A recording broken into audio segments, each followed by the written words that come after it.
Le nouveau Cayenne, c'est un peu la version haut perché de la Panamera, tant cette troisième génération a évolué en suivant le même cahier des charges.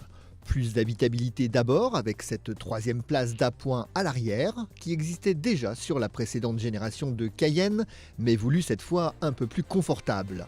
Elle reste malgré tout un peu juste au coude et le tunnel central n'aide pas au confort. Porsche l'assume tout à fait en vendant le Cayenne comme un SUV 4+1 places de toute façon.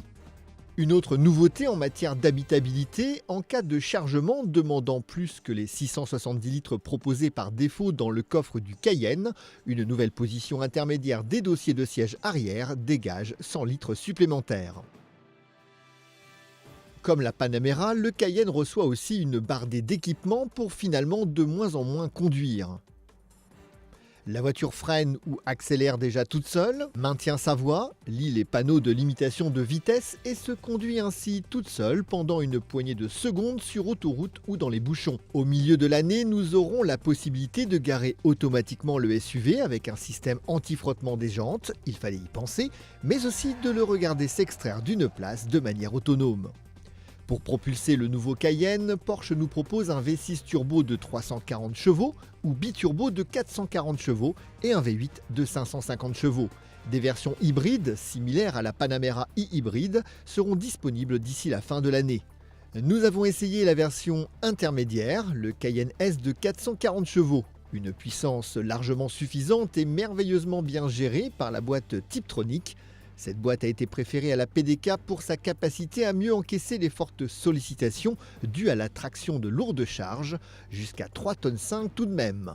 Le Cayenne bénéficie en outre de la même singularité que la Panamera, avec un petit becquet à géométrie variable censé augmenter l'appui et réduire les perturbations aéro, notamment en roulant fenêtres ouvertes. Au final, 4 secondes 9 seulement sont nécessaires au Cayenne S pour exécuter un 0 à 100 km/h. À ce niveau de puissance et de performance, la concurrence est relativement rare. L'Audi SQ7 est un diesel, les Volvo XC90 et autres Jaguar F-Pace ne dépassent pas la barre des 400 chevaux. Les Mercedes GLE 500 et BMW X5 xDrive 50i sont ses plus proches concurrentes finalement.